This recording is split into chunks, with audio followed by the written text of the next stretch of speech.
While I was on vacation, my wife left our 7-year-old son with a stranger. Then my son texted me, "Dad, please come home. Mom's friend tried to hurt me." I rushed to the airport, but the police and a lawyer were already waiting. When they told me what my wife had done to our son, I couldn't believe it. But before I begin, please like and subscribe to the channel. And we'd love to hear which part of the world are you joining us from. Let us know. Now, let's dive into today's story. The porch light had been flickering for 3 weeks, and Leo Mercer finally decided to fix it on a Tuesday night in April. He stood on the second step of a metal ladder with a screwdriver between his teeth and a flashlight in his left hand. The evening air smelled like cut grass and rain that had not arrived yet. Somewhere down the street, a dog barked twice and gave up. The neighborhood was the kind of place people moved to when they wanted quiet. Clean sidewalks, basketball hoops over garage doors, mailboxes that all leaned the same way. Leo was 38 years old. He had a construction manager's hands, thick and scarred across the knuckles, and a way of holding still when he was thinking that people sometimes mistook for calm.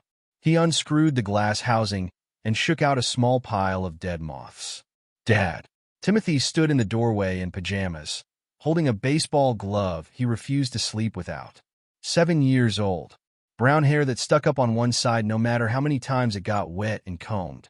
"You're supposed to be in bed," Leo said. "I know. So why aren't you? I wanted to see if you could fix it." Leo twisted the bulb loose and held it up to the light. The filament was fine. It was the socket, corroded on one side, barely making contact. A small thing pretending to be a big thing. "I can fix it," he said. "How do you know?" "Because I found the part that's broken. That's most of it, buddy. Once you know what's actually broken, the rest is just work." Timothy considered this with the seriousness of a boy who took everything his father said and filed it somewhere permanent. "Okay," he said. "Good night." "Good night." The door closed. Leo scraped the socket clean, seated the bulb, and flipped the switch. The porch filled with steady yellow light. He stood there for a second looking at it, feeling the small, stupid satisfaction of a thing that worked again. Then he heard the car. Nadia's sedan pulled into the driveway at 9:40. She had left at 4. She was carrying 2 shopping bags and her phone, and she had the phone turned face down against her hip before she was fully out of the car. "You're up late," she said. "Porch light. It's been broken forever." "It's not broken anymore." She walked past him and up the steps. Her perfume was new, something sharper than she used to wear, with an edge to it that stayed in the air after she was inside. Leo folded the ladder and carried it to the garage. He did not follow her in right away. He stood in the dark of the garage with his hand on the workbench and let himself notice, for the first time in weeks, exactly how long it had been since his wife had asked him a question she actually wanted answered. They had met 11 years ago at a wedding neither of them wanted to attend. She had been funny then, loud in a good way. She used to laugh with her whole body, bent forward, hand on his arm. He could still picture it. He just could not remember the last time it had happened. Inside, the kitchen light was on and Nadia was standing at the counter with a glass of water she had not touched. "I need to talk to you about the summer," she said. "Okay. The Corrigans are going to Santorini. 2 weeks. Good for them." "That's your answer?" Leo set the flashlight on the counter. "What's my answer supposed to be? That maybe we could do something. Anything. We haven't been anywhere in 4 years. We went to the Outer Banks. That was a rental with a broken air conditioner and your brother sleeping on the couch. It was a vacation. It was a favor to your family." She said it flatly, without heat, which was worse. "I'm 35, Leo. I'm not asking to be rich. I'm asking to have a life that looks like something." He rubbed his eyes. The day had started at 5:30 with a subcontractor who could not read a schedule. "We have a mortgage," he said. "We have Timothy's school. We have my father's medical bills, which I am not going to stop paying. If you want a trip, I'll figure out a trip. Give me a year." "A year?" "Yes. You always say a year." She picked up the water and put it down again without drinking. "Do you know what it's like to live inside a budget spreadsheet?" "I do, actually. I made it." She looked at him then, and something moved behind her face that he did not recognize. It was not anger. Anger he could have worked with. It was closer to arithmetic. "I'm going to bed," she said. Her phone buzzed on the counter as she reached for it. She turned it over fast, screen against her palm, and carried it out of the room like it was something hot. Leo stood in the kitchen for a long time after that. He was not a suspicious man by nature. His father had been suspicious, and it had eaten him from the inside until there was nothing left but a small, mean man in a recliner. Leo had spent his whole adult life refusing to become that. So he told himself what men tell themselves. She's tired. She's unhappy. Unhappy isn't the same as unfaithful. But he had noticed things. He was a man who noticed things for a living. He walked job sites and found the one beam that was out of plumb by half an inch. Noticing was not a hobby. It was his profession. He had noticed that her phone never left her hand anymore, that she showered as soon as she came home, that she had started using a passcode she had not used before, and that when he had accidentally picked up her phone in December, she had crossed the room in 4 steps to take it back. He had noticed the receipts for restaurants he had never eaten at. Lunch for 2, on a Wednesday, 22 miles from her office. He had said nothing, because he had no proof, and because an accusation without proof is just a wound you give yourself. He turned off the kitchen light and went upstairs. Timothy's door was open a few inches. Leo pushed it wider. The boy was asleep on his back with a baseball glove on his chest, rising and falling. Leo stood in the doorway and thought, whatever this is, he doesn't get to feel it. That was the promise. He made it silently, the way he made most promises, and he had no idea yet how completely it would be tested. Nadia Mercer had met Graham Voss 14 months earlier at a charity auction she had attended with a friend from her office. He was 42 tall, with a voice that made everything sound like a private joke you were lucky to be included in. He sold commercial insurance and talked about it as if he were describing a war he had personally won. He was the kind of man who ordered for the table and made it feel generous instead of rude. He had asked her 3 questions about herself before he told her anything about himself. She had not been asked 3 questions in a row in years. By the 4th month, they were meeting in the afternoons. By the 8th, Graham had started saying things that stayed with her. You do everything in that house, he said once in a parking garage with the engine still running. Everything. And what do you get? A man who fixes the gutters. He works hard. So does a mule. He smiled when he said it. Working hard isn't the same as building something. You could have so much more than this. She had defended Leo that time. Weakly, but she had. By the 12th month, she had stopped defending him. Graham knew things about the house that Nadia had not realized she had told him. He knew the mortgage was nearly 2/3 paid down because Leo made extra principal payments every quarter. He knew about the retirement account. He knew that Leo's father had left him a small piece of land in Athens County that had been sitting there gaining value for 9 years. You know what a divorce gets you in Ohio? Graham said one evening. Half. Maybe. After lawyers, less than half. And you'd be renting an apartment with a kid and a car payment. So what's the alternative? He did not answer right away. That was his skill. He let silence do the work. The alternative, he said finally, is that he leaves with nothing. Because nobody wants to give a house to a man everyone's afraid of. Nadia laughed. It came out thin. That's insane. Is it? He shrugged, still smiling, always smiling. I've watched it happen 4 times. It's not insane. It's just paperwork and timing. She did not say yes that night, but she did not say no either. And in a marriage, that gap between no and nothing is where everything gets lost. The fishing trip had been on the calendar since February. 4 days on the Osable River in Michigan with 2 men Leo had known since he was 19. Denny, who ran a heating and cooling business and complained about it constantly. Paul, who had been divorced twice and gave marriage advice anyway. They had done the trip 9 years running. It was the only 4 days a year Leo let his phone go quiet. He packed the truck on Thursday morning while the sky was still gray. Waiters, 2 rods, a cooler, a jacket that smelled permanently like river water and campfire smoke no matter how many times it got washed. Timothy came out in his socks and stood on the cold concrete of the garage floor. Shoes, Leo said. I'm not going outside. You're standing in a garage. That's not outside. Leo looked at him. Timothy looked back with total confidence. Get your shoes. The boy went and came back in sneakers with the laces untied and dragging. Can I come next year? Next year you're 8. 8 is old enough. Promise? Promise. Leo crouched down to tie the laces. It took longer than it needed to. He was aware of that. He was aware that he had been finding reasons to be near his son for a couple of months now, and that the reason for that had something to do with the woman upstairs. He stood up and pulled Timothy into a hug, one hand flat on the boy's back. Take care of Mom, he said. Timothy pulled back and frowned at him. Mom is supposed to take care of me. Leo laughed. It came out of him honestly, the first real laugh he had had in a week. Fair point, he said. Fair point, buddy. He would think about that exchange later more times than he could count. He would think about it in a room with a metal table. He would think about it in a hallway outside a courtroom. He would take those 11 words apart and hold each one up to the light. Hey, Timothy said. Do you have your phone? I have my phone. The one you gave me still works. I checked it. Leo had given him an old cell phone 6 months earlier.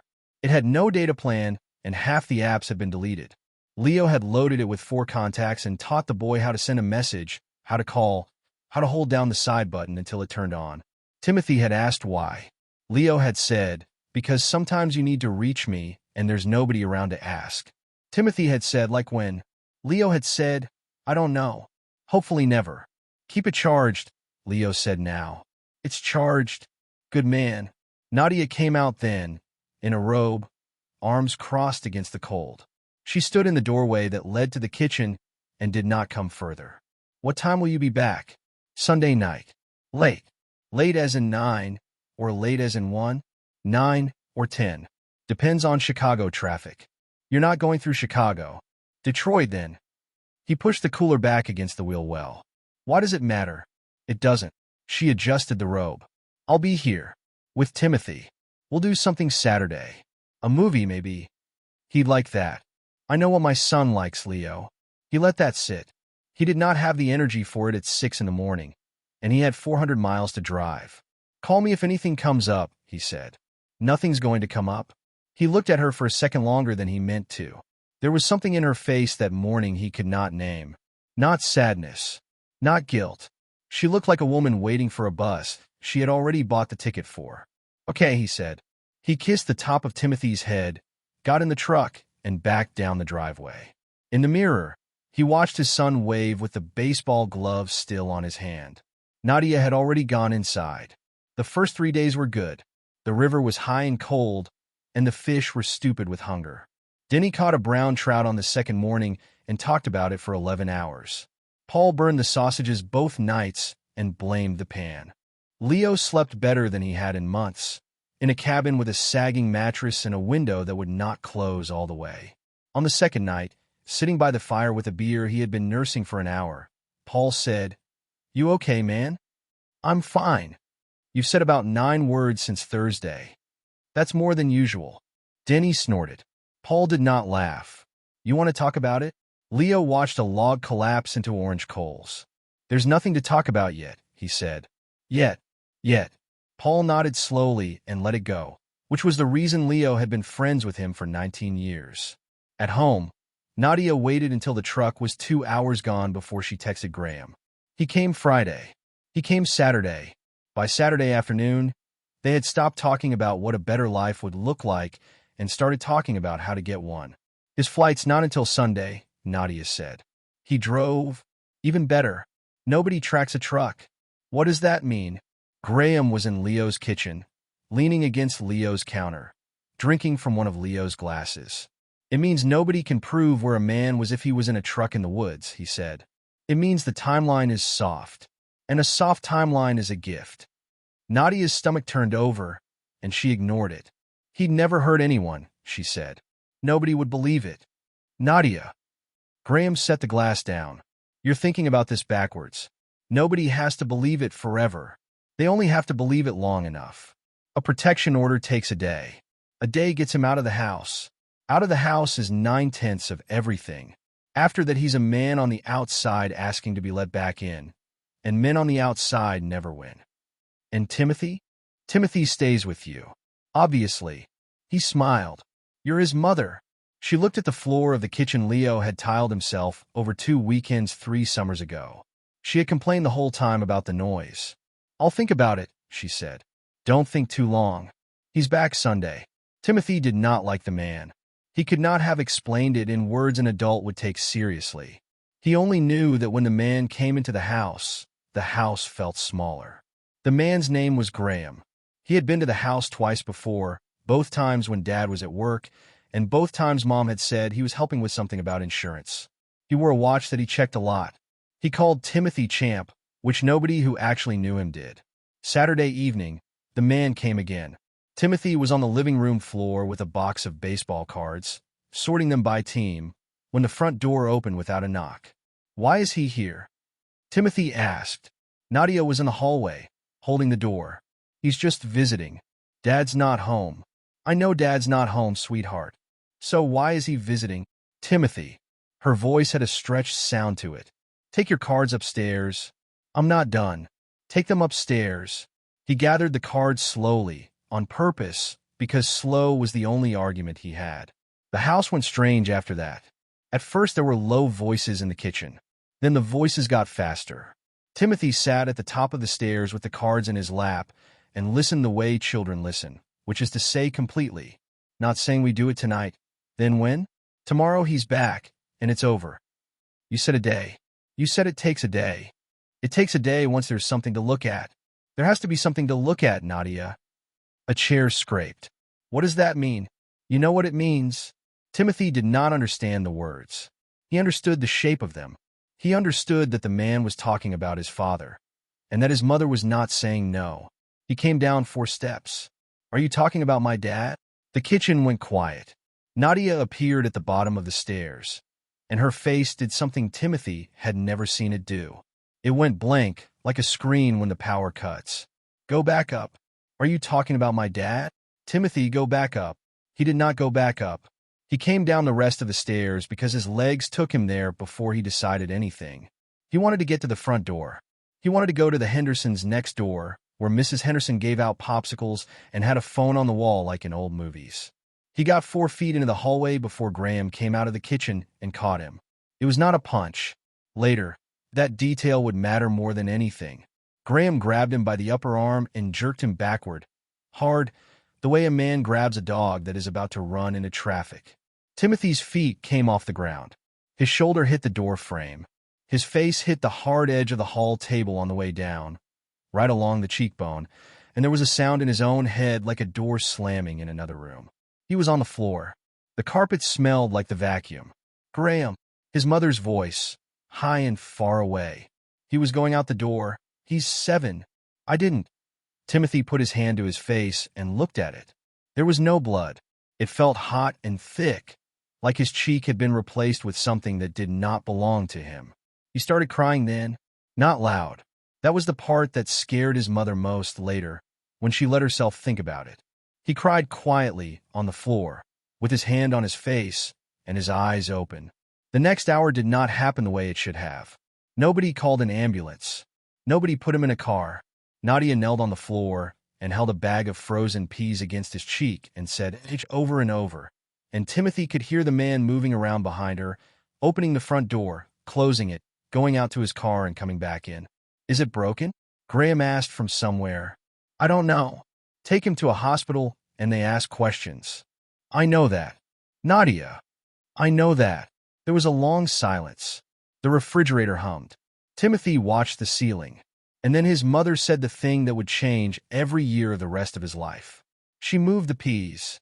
She put her hand under his chin and turned his face toward hers, gently, the way she did when she checked for a loose tooth. "Baby," she said, "listen to me. This is important. It hurts. I know. I know it does." Her thumb moved along his jaw.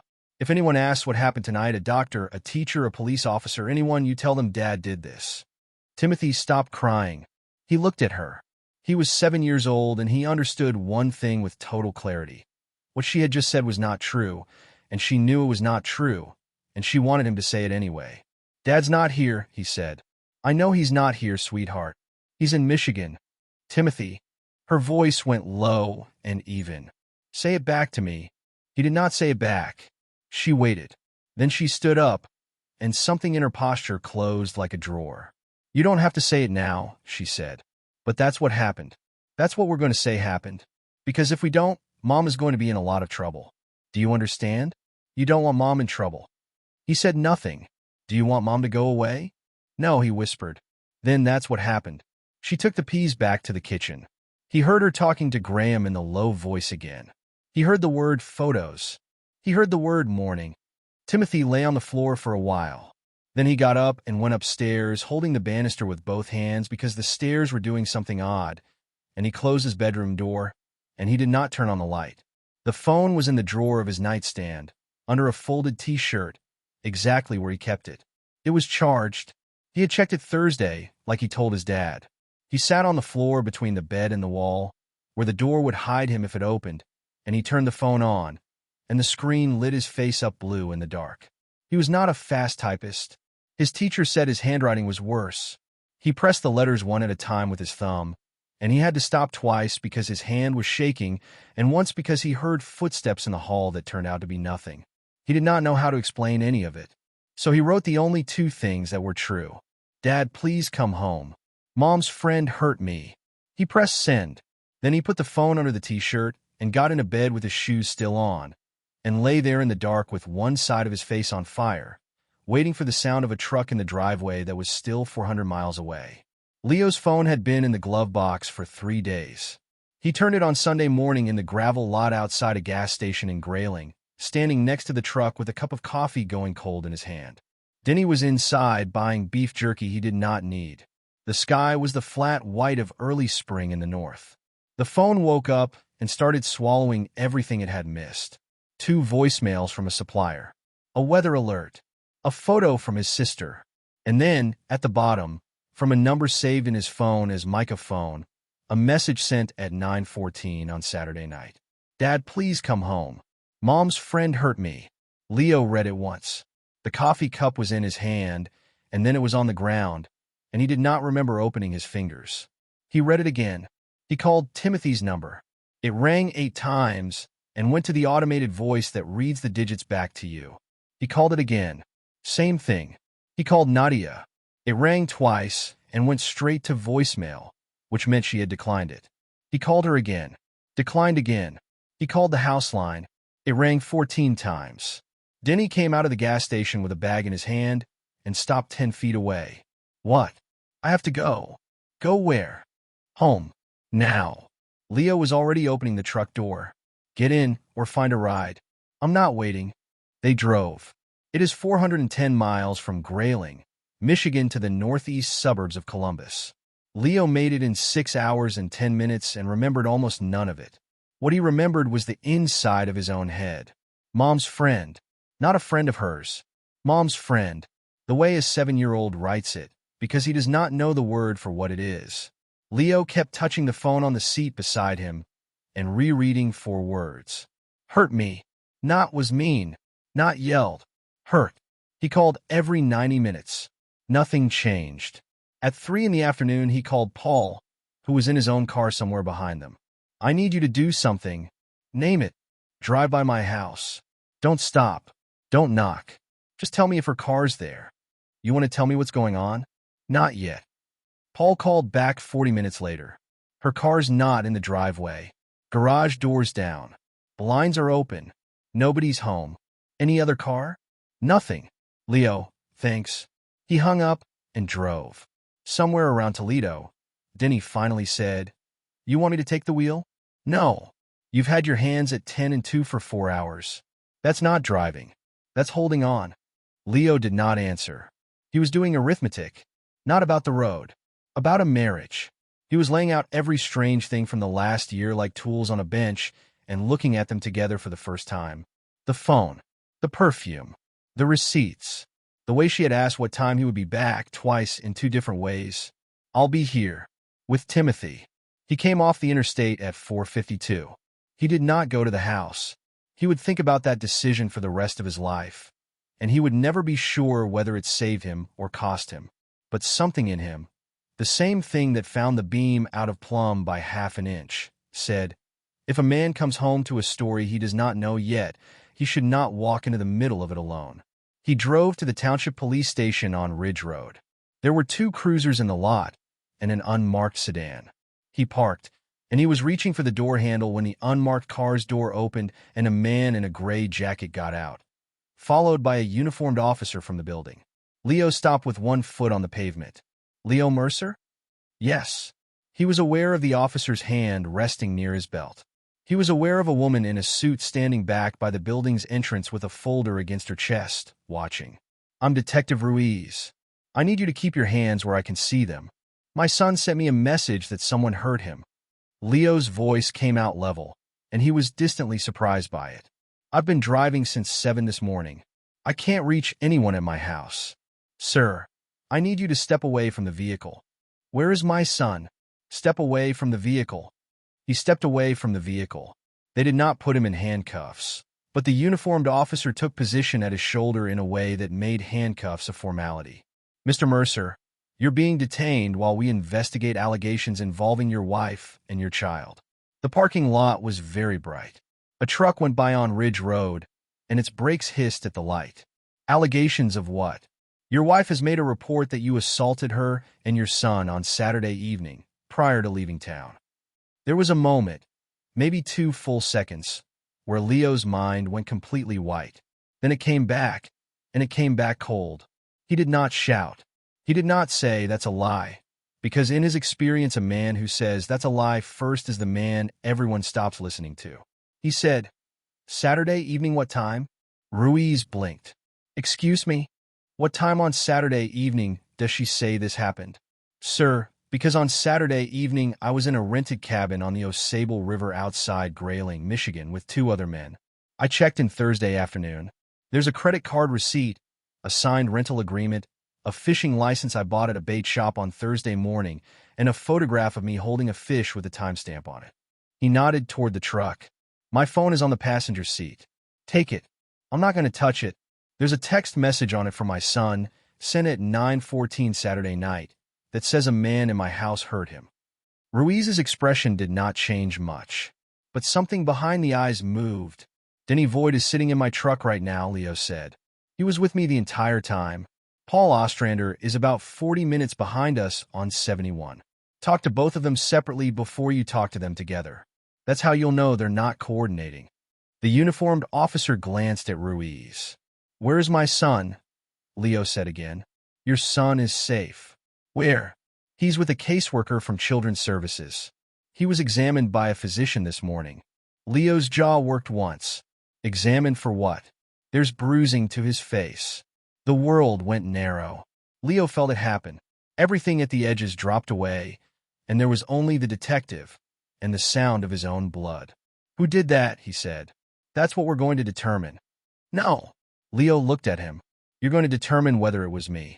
I'm telling you it wasn't. And in about 6 hours, you're going to know it wasn't. And while you're spending those 6 hours on me, the man who actually did it is going to be somewhere getting comfortable. Ruiz said nothing for a moment. Come inside, Mr. Mercer. The woman with the folder stepped forward as they walked past. She was in her 50s, short gray hair, reading glasses pushed up on her head. Mr. Mercer, my name is Dana Whitmore. I'm a family law attorney. Your friend Paul Ostrander called my office about 2 hours ago. Leo stopped. Paul called you. He said you'd need someone before you knew you needed someone. She fell into step beside him. Don't say anything else until I'm in the room. Not one more word. You've already said more than I would have liked. I told them the truth. That's usually how people talk themselves into trouble, she said. Truth is fine. Timing is everything. They put Leo in a room with a metal table and a chair bolted to the floor and left him there for 50 minutes. He did not pace. He did not put his head in his hands. He sat with his forearms on the table and his eyes on the door, and he built a timeline in his head, hour by hour, from Thursday morning to Sunday afternoon. Dana Whitmore came in and sat down across from him. Here's where things stand, she said. You are not under arrest. You are being interviewed. There's a difference, and I intend to keep it. What did she say? You want the version she gave the responding officers or the version she gave the detective? Both. They're not the same. Dana opened the folder. That's the first thing you should know, and it's the best news you're going to hear today. 2 rooms away, Nadia Mercer sat with a cup of water. She kept turning in a circle and told the story she had rehearsed in front of a bathroom mirror. She said Leo had come home Saturday in a mood. She said he had been drinking, which was not something he did, but which she believed sounded right. She said they had argued about money. That part came easily, because it was true, and true things are load-bearing in a lie. She said he had grabbed her wrist.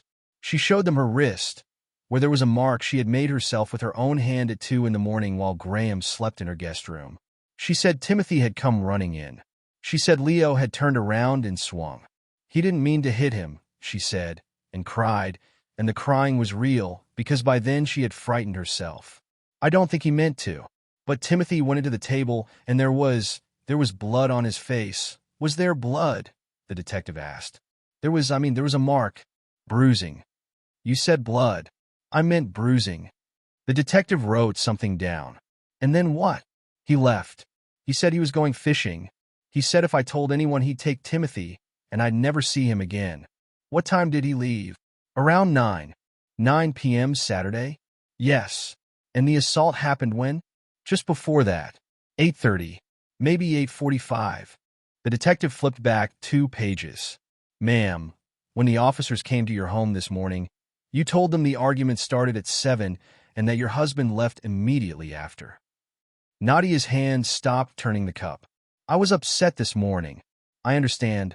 I'm just trying to get the time right. It was around 8. Between 8 and 9. Earlier you said 8:30. Then 8:45. That's between 8 and 9. It is. The detective agreed pleasantly. Let's talk about Sunday. Why did you wait until this morning to report? I was scared. Of course. Did you take your son to an urgent care Saturday night? No. Call a nurse line? No. Call a friend, your mother and neighbor? No. Text anyone at all? Nadia looked at the table. No, she said. That was the second crack, and she heard it open. The problem with Nadia's story was not that it was cruel. Cruelty is difficult to disprove. The problem was that it was geographic. It required Leo Mercer to have been standing in a hallway in Franklin County, Ohio, at approximately 8:30 on Saturday evening. By 9 o'clock Sunday night, Detective Ruiz had a signed cabin rental agreement, dated Thursday, with Leo's driver's license number on it. A Michigan non-resident fishing license issued at 7:40 Thursday morning at a bait shop in Roscommon County, with a photocopy of the same license attached. Credit card transactions in Grayling, Michigan on Thursday, Friday, and Saturday, including a diner receipt from 6:52 p.m. Saturday for 3 meals. A photograph taken by Denny Voigt at 7:20 p.m. Saturday of Leo, standing in a river holding a brown trout, with location data still attached to the file. Statements from 2 men, interviewed separately in different rooms, that matched each other on every material point and disagreed on exactly the kind of trivia that honest memory disagrees on. Paul said the diner had a jukebox. Denny said it was a radio. A gas station clerk in Grayling who remembered Leo because he had bought a coffee and then dropped it in the parking lot Sunday morning and apologized twice for the mess. And a cell phone with a message on it, timestamped 9:14 p.m. Saturday, sent from a phone registered on Leo's account to a device that had been in Michigan when it was received. At 9:40 p.m. Sunday, Ruiz came into the room where Leo had been sitting for 4.5 hours. Mr. Mercer, you're free to go. Leo stood. Where is my son? He's in emergency temporary placement with your wife's sister tonight. Tomorrow there's a hearing. That's not an answer to my question. It's the only answer I have. Dana put a hand on Leo's forearm. It was the first time anyone had touched him all day, and he realized his arm was locked solid. Detective, she said, is my client a suspect? Ruiz took a moment. Your client is a father who is 400 miles away, he said. I'd like him to come back tomorrow. Not as a suspect. In the parking lot, the temperature had dropped. Leo stood by his truck under a light with moths in it and did not open the door. I want to see him, he said. Tomorrow. He sent me a message asking me to come home, and I didn't come home. He's been waiting since Saturday night. Leo. Dana stepped in front of him, so he had to look at her. Listen to me carefully, because this is the most important thing anyone will say to you this month. There is a version of tonight where you drive to your sister-in-law's house because you love your son. In that version, you become a man who showed up unannounced at the residence of a child in protective placement. Do you understand what that costs you? His hands opened and closed. Yes. Say it back. It costs me everything. It costs you everything, she agreed. So you're going to go home. You're going to sleep in a house that will feel wrong. And tomorrow you're going to walk into a hearing looking like the most reasonable man in Ohio. Leo got in the truck. The house was dark when he pulled in. Someone had left the porch light off. He stood in the hallway with his keys still in his hand and looked at the hall table. There was a corner of it, the front left corner, at exactly the height of a 7-year-old's face. He crouched down and looked at it for a long time. Then he got a flashlight from the drawer and got down on the carpet and found what he was looking for. A single dark smear on the underside of the table's edge, and on the wall 6 inches away, a scuff at the height of a small shoulder. He did not touch either one. He took 11 photographs. Then he called Dana Whitmore at 11:40 at night and told her exactly what he had found and exactly what he had not touched. Don't clean anything, she said. Don't vacuum. Don't move furniture. Don't let anyone in that house. I know. I mean it. Not your mother. Not a friend. I said I know. There was a pause on the line. You're very calm, Dana said. No, Leo said. I'm not. The Child Advocacy Center in Franklin County did not look like a place where terrible things were discussed. There were beanbags. There was a fish tank. There was a rug with a road printed on it, and a bin of small cars that had been driven by hundreds of children who were having the worst week of their lives. Leo sat in a room down the hall with a paper cup of coffee he did not drink, watching a wall. You're not going in, the caseworker had told him. Not because of anything about you.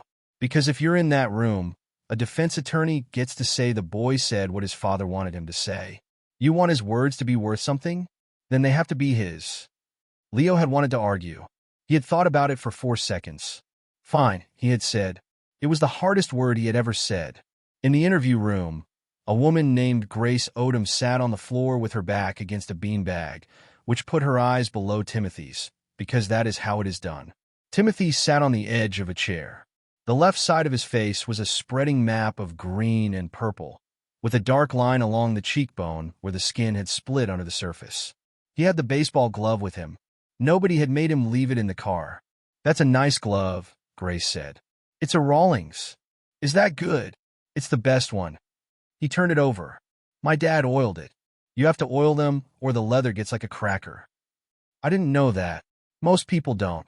She let a long silence sit there and did not fill it because filling silences is how adults contaminate a child's memory. Timothy looked at the fish tank. He looked at the door. Then he said, Is my dad going to jail? Grace kept her voice exactly where it had been. What makes you think that? Timothy's chin started to shake. He fought it. He was 7, and he fought it like a much older person, jaw set, eyes wide open so nothing could fall out. Because Mom said Dad did it.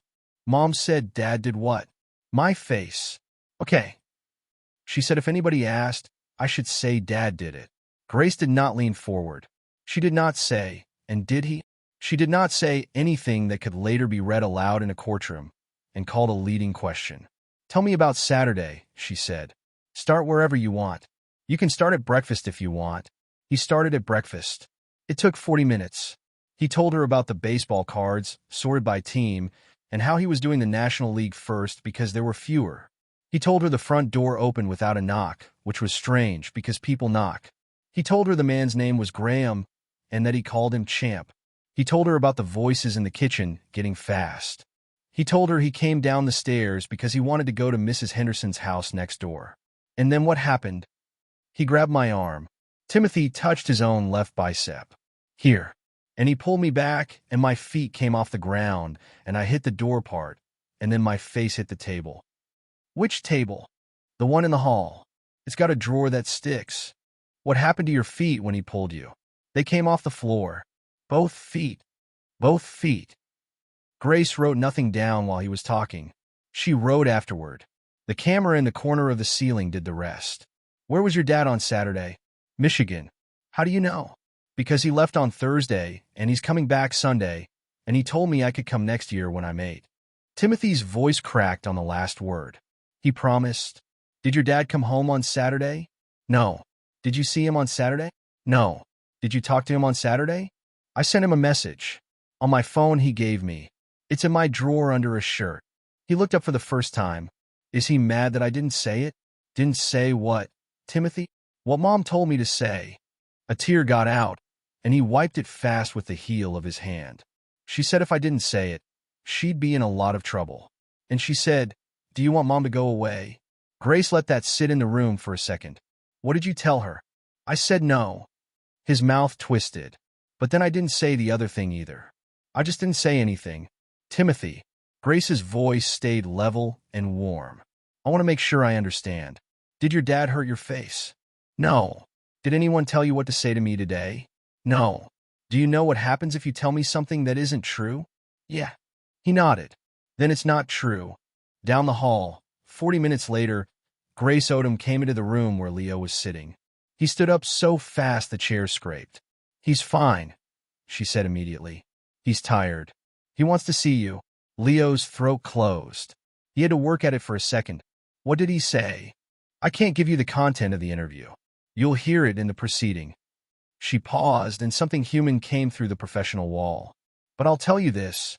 In 19 years, I have never had a 7-year-old hold a line that hard. Somebody taught that boy that the truth is worth something even when it costs. Leo looked at the floor. That was his mother's job too, he said. Timothy came through the door with a caseworker behind him and stopped. He looked at his father, and Leo looked at his son's face, at the color of it, at the shape the swelling made under the eye. Leo went down on one knee. Hey, buddy. Timothy walked into him and put both arms around his neck and did not say anything for a long time. I got your message, Leo said quietly. You didn't come. The words went into him and lodged there permanently. I came, Leo said. I drove 400 miles in 6 hours. But they stopped me at the door because Mom told them a story about me, and I had to prove it wasn't true before they'd let me get to you. He pulled back and held his son by the shoulders. That's not your fault. That's not one thing you did. Do you understand me? Timothy nodded, then shook his head, then nodded again. Am I in trouble? No. Is Mom? Leo was quiet for a moment. And here is where a weaker man would have lied to make a boy feel better for 6 hours. Yes, he said. She is. And that's because of what she did, not because of what you said. Timothy's face folded. I want to go home, he said. I know. We're working on it. Can I sleep in my bed? Not tonight.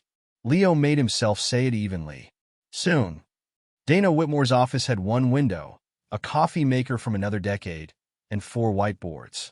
By Wednesday, 3 of the whiteboards belonged to Leo.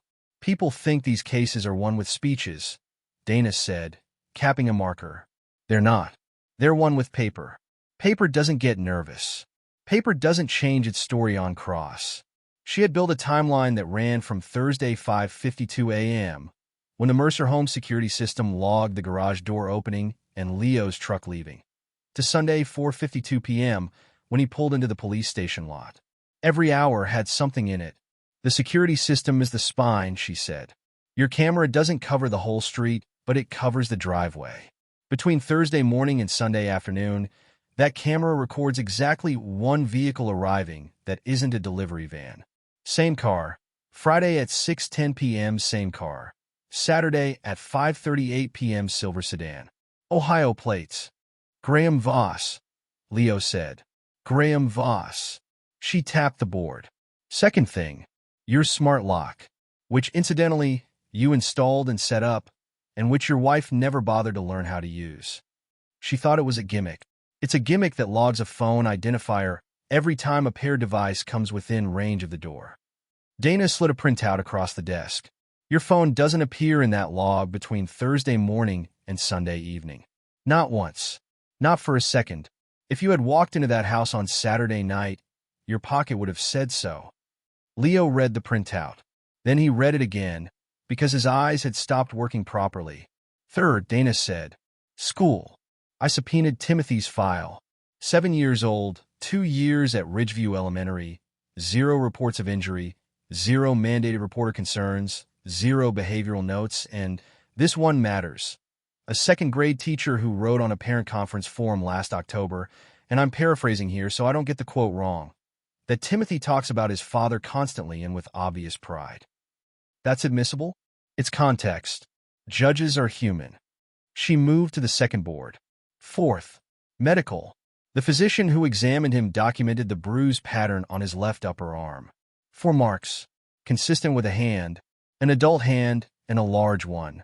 Your wife's hand doesn't match. Neither does yours, incidentally, and don't think they didn't check. Leo said nothing. Fifth, phone records. Dana put down a stack an inch thick. Between Thursday morning and Sunday morning, your wife exchanged 211 communications with a single number. Calls and texts, including 9 calls on Saturday night between 9:30 and midnight, which is after the moment when she claimed she was alone in a house comforting an injured child while her violent husband drove north. The room was quiet. "There's more," Dana said, and her voice changed slightly. "You should sit down for this part." "I'm fine." "Sit down anyway." He sat. They pulled her phone under a warrant. She deleted a thread. She deleted it Sunday morning, about an hour before she called the police, which by itself is a fact I intend to say out loud in a courtroom several times. Dana set down a folder. Deleting a message doesn't remove it from a carrier's records or from a cloud backup that syncs at 3 in the morning. She didn't know that. Almost nobody does. Leo opened the folder. The messages went back 9 weeks. Some of them were the ordinary garbage of an affair, and he skimmed those with a flat feeling, like reading about a stranger. Then he got to the ones from March, from Nadia, on a Tuesday afternoon. "Once he is gone, I can finally get the house." From Graham, 20 minutes later, "He can't fight you if everyone thinks he's dangerous." And then, from Thursday morning, 6 minutes after Leo's truck had left the driveway, "He's gone." For days. Leo read all of it. He did not skip anything. When he finished, he closed the folder and set his hands flat on the desk on either side of it, and he sat there for a while. Dana watched him. She had been doing this work for 26 years, and she had seen men do a lot of things in that chair. Weep, shout, punch the wall behind her, once, which had cost that particular client his custody arrangement. Leo did none of it. The only thing that happened was that his breathing slowed down. Not sped up, slowed. And his face, which had been carrying something, stopped carrying it. "I've seen that look before," Dana said carefully. "It usually comes right before a man does something that helps his ex-wife and hurts himself. I'm not going to do anything. Men say that. I'm not going to touch her. I'm not going to call her. I'm not going to drive past his apartment." He said it without heat, which is what made it convincing. "I'm going to do something worse than that." "And what's that?" "I'm going to let it all be written down." Dana put her pen down. "Say more." "Every man who does what she expects me to do gives her a way out." Leo tapped the folder once with one finger. "If I lose my temper, that becomes the story. If I show up somewhere I shouldn't, that becomes the story. She's counting on me being angry, because angry is the only thing that makes her version true. So she doesn't get it." He looked up. "I want every single thing she did documented. Filed, stamped in the record, with a case number. I want it to exist after everybody stops talking about it. I don't want her punished because I'm angry today. I want her punished because of what she is." Dana was quiet for a second. "You understand what you're asking for," she said. "Documented means public. Documented means your son's name in a file. It means depositions. It means it takes 11 months instead of 3. I know. And you understand there's no version of this where you look magnanimous. If you push this all the way, some people are going to say you destroyed the mother of your child. Some people weren't in that hallway." Dana picked her pen back up. "All right," she said. "Then let's build it so it holds." Graham Voss understood the moment it turned. It was a Thursday. He was in his car outside a client's office when a detective called his cell phone and asked, very politely, whether he would be willing to come in and talk about a Saturday evening in April. Polite is the sound a case makes when it has already been decided. He said, of course. He said he was happy to help. He said he would call back to schedule. Then he sat in the parking lot with both hands on the wheel and did the math he was actually good at. The boy had talked. That was the first thing. A 7-year-old with a bruise and a clean school file, and a father with an alibi thick enough to stop a bullet. The messages had come back. That was the second thing, and it was the one that made his stomach drop because he had written some of those messages himself, and he could remember the exact tone in which he had written them. And the timeline did not work. Nadia had given the police 3 different times in one day. He had told her to say one thing and say it the same way every time, and she had panicked because she was not built for this. And he had known she was not built for this and had used her anyway. He drove home and started packing before he had decided to. Nadia called at 6:40. He did not answer. She called at 6:44, 6:51, 7:03, 7:04, 7:04, 7:19. He watched the phone light up on the passenger seat while he carried a duffel bag down to the car. At 8:15, she left a voicemail that he deleted without listening past 4 seconds, because he already knew what was in it and hearing it would make him a person who had heard it. At 9, he stood in his kitchen and typed the only message he would ever send her again. "I'm done. Don't contact me again." He turned the phone off. He drove to his brother's place in Kentucky. He was arrested there 11 days later, and by then he had already spoken to a lawyer, and the lawyer had already used the word cooperation, which is what men like Graham Voss do the instant the price of loyalty exceeds the price of a friend. Nadia read the message 41 times. She was living in a rented 1-bedroom apartment by then, on the 2nd floor of a building near the highway, with a mattress on the floor and her clothes in the black plastic bags she had used to carry them out of the house. She called him again. It went straight to a recording. She called from a different phone, borrowed from a woman down the hall. It rang once and cut off, which meant he had seen the number and hung up on it manually, which was somehow worse than the recording. She sat down on the floor of the kitchen. For 14 months, she had been told she deserved more. She had been told by a man with a nice watch that her life was small and that she had been cheated. She had believed it because it was easier than the alternative, which was that she had built a small life on purpose and then resented it. And now the man was gone, and the life was gone, and the house was gone, and the boy was gone. She thought about calling her sister. Her sister had told her not to call. She thought about calling Leo. She actually got as far as his name in her contacts. Her thumb hovered over it. She could not think of a single sentence to start with. That was the thing she finally understood, sitting on the floor of an apartment she could not afford, at 11 at night in May. Every road out of this required someone to help her, and she had spent a year systematically dismantling every person who would have. Leo filed for divorce on a Monday. He did it the way he did everything, which was completely and without ceremony. He brought Dana a box. 11 years of tax returns, mortgage statements, the refinance paperwork, receipts for every improvement he had made to the house, going back to a water heater in 2016. "Most men bring me a shoebox," Dana said. "It's a banker's box." That's my point. Nadia's attorney came out swinging, because that is the job. She wanted the house. She argued that she had sacrificed her career for the family. She argued that she had raised the child. She argued that Leo's long hours had made him a stranger in his own home, and that the house represented 11 years of her labor. Dana let her finish. Then she started putting documents on the table. A savings account, opened 14 months earlier in Nadia's name only, funded by transfers from the joint account in amounts of $400 and under, because Nadia had believed, incorrectly, that small transfers were invisible. $19,400 moved out of family money over a year. Hotel charges, restaurant charges, a men's watch purchased in December from a jeweler in Easton, which Leo had never seen and had certainly never received. "That's marital waste," Dana said.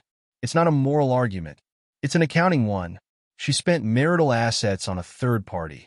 Every dollar of it comes off her side of the ledger before we discuss the house." Nadia's attorney asked for a recess. It got uglier from there.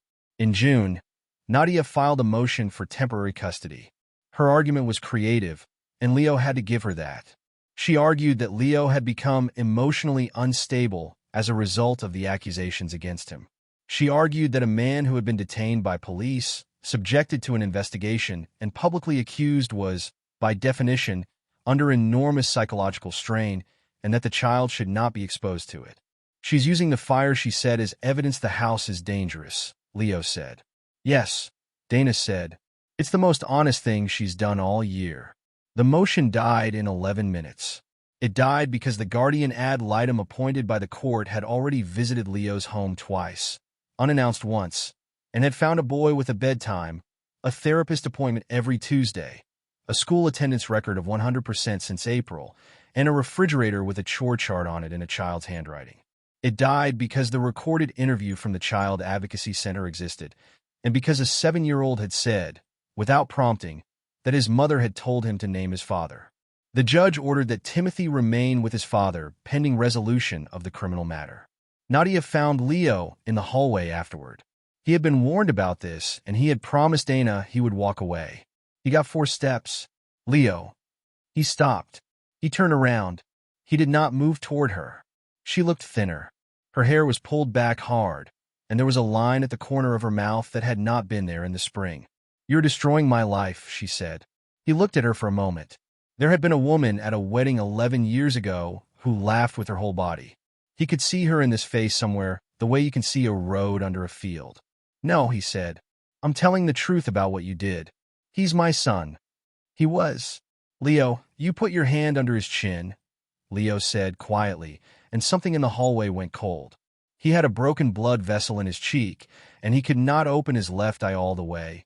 "And you put your hand under his chin, and you told him to say it was me." I was scared. He was 7. Her mouth opened.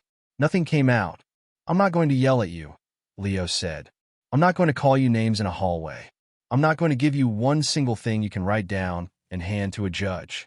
He picked his bag up off the bench. "You want to know what I'm going to do?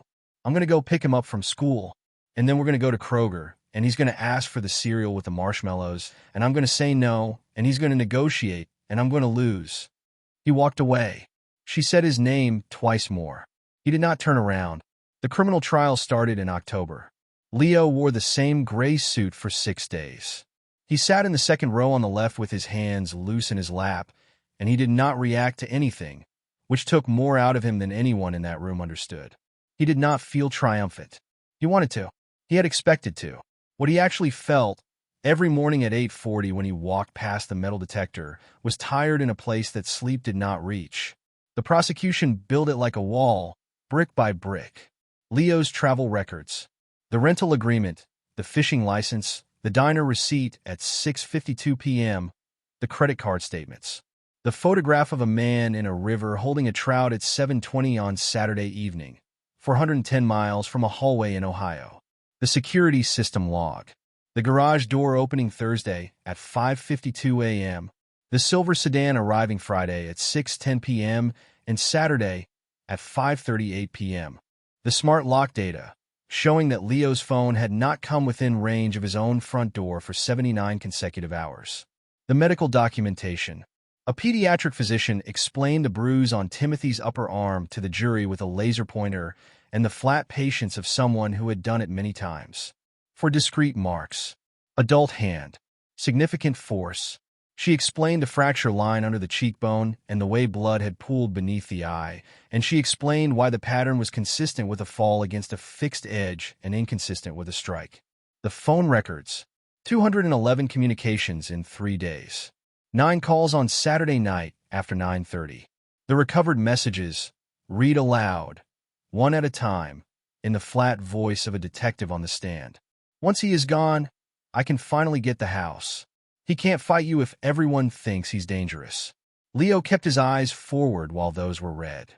In the front row on the other side, Nadia's sister put a hand over her own mouth and left the courtroom at the second one and did not come back. Timothy's recorded interview was played on a screen for the jury on the 4th day. Leo had been told he could step out. He stayed. He watched his son on a screen, sitting on the edge of a chair with a baseball glove in his lap and his face the wrong colors. And he heard him ask, in a voice too small for the speakers, whether his dad was going to jail. Leo did not move. His jaw set once and held. The judge called a 15-minute recess after it ended and did not say why. Voss testified on the 5th day. He came in wearing a suit that fit him badly now, and he answered questions in the careful, over-explaining way of a man reading from an agreement he had signed. He admitted he had been at the house on Friday and Saturday. He admitted he had grabbed the boy, and he used the word restrained, and the prosecutor made him say it 3 more times until it stopped sounding like a word from a safety manual. He admitted the boy's face had hit the table. And then he was asked about the plan. He said Nadia had wanted Leo removed from the home. He said they had discussed a protection order. He said she believed that an abuse allegation would put her in a stronger position in the divorce, specifically regarding the house and the equity in it.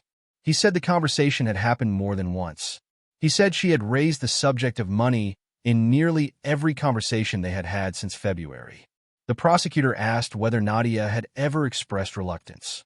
Graham said yes. The prosecutor asked what had happened to the reluctance. It went away, Graham said. That was the sentence the jury took into the room with them. Leo watched two of them write it down, because the case was no longer about a woman who had panicked and told a lie to cover a boyfriend's temper.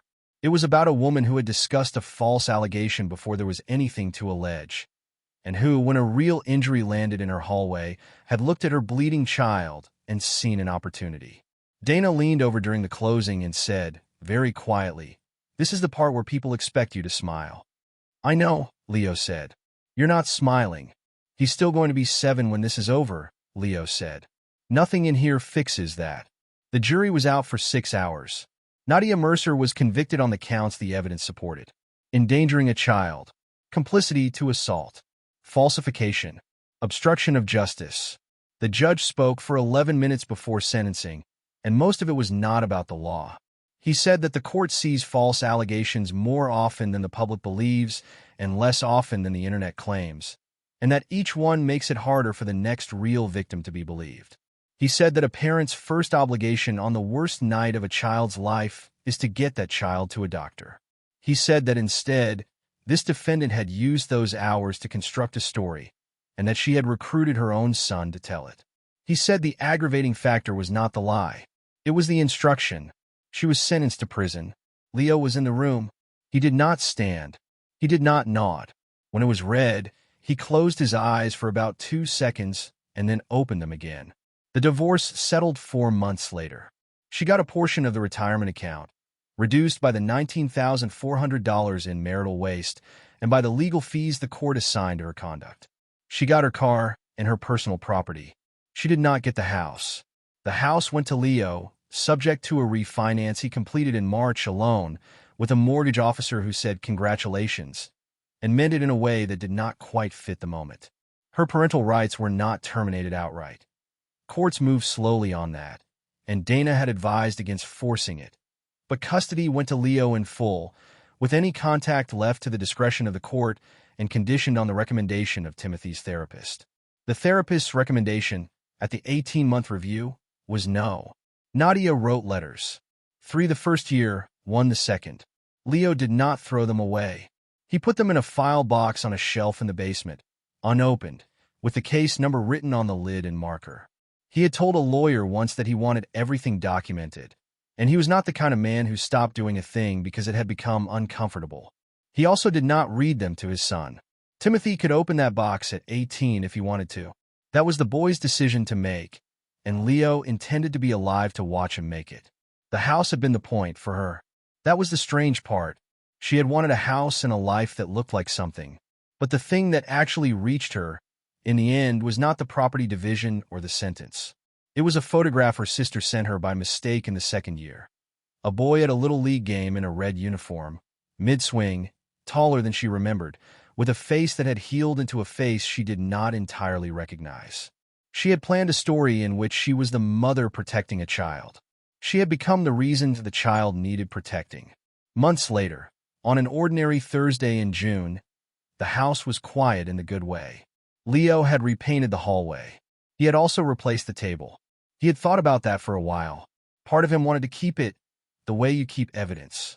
In the end, he took it to the curb himself on a Tuesday morning and stood there for a second and then went back inside and made pancakes, because a boy should not have to walk past the corner of a table every day of his childhood.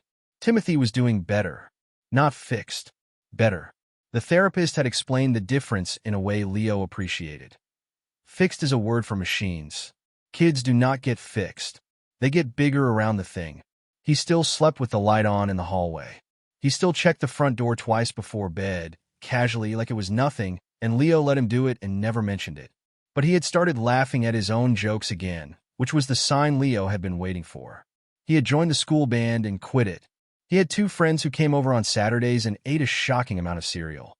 That Thursday evening, Timothy came and sat at the kitchen table while Leo washed a pan. "Dad, yeah, are we okay now?" Leo shut off the water. There were 100 easy answers. "Absolutely, buddy. Of course we are. Everything's fine."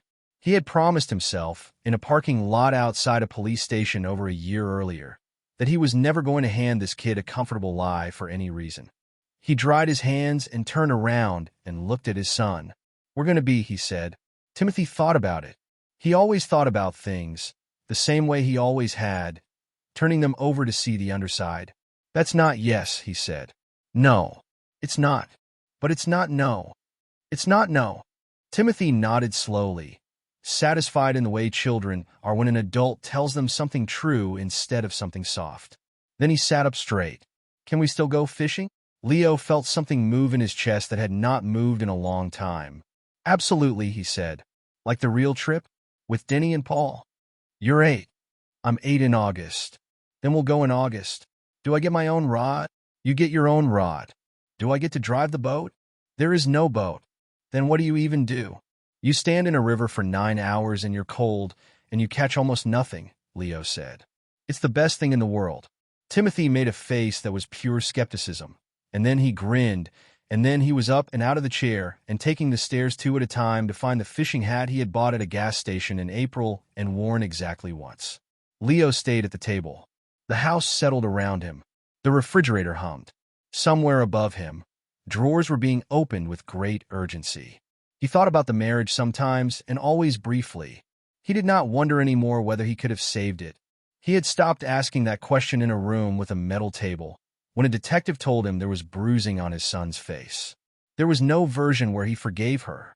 People had suggested it. A cousin, a pastor, a woman he had gone on 2 dates with who did not get a third. They talked about forgiveness like it was medicine he was refusing to take out of stubbornness. They had it backwards.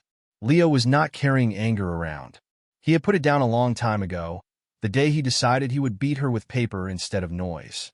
He simply did not have anything to give her. She had asked a 7-year-old to lie about his own father while his eye was swelling shut, and there was no arrangement of words in the English language that made that into a thing that could be set aside. Forgiveness would not have made him lighter. It would only have made her lighter, and she had not earned that, and he was not in the business of giving away things people had not earned. She had made her choices in a hallway. She would live inside them. The marriage was gone. The trust was gone. The house had a new hallway table and a new coat of paint and a mortgage in one name. And upstairs, a boy was tearing his room apart looking for a hat. That was the thing Leo would not lose.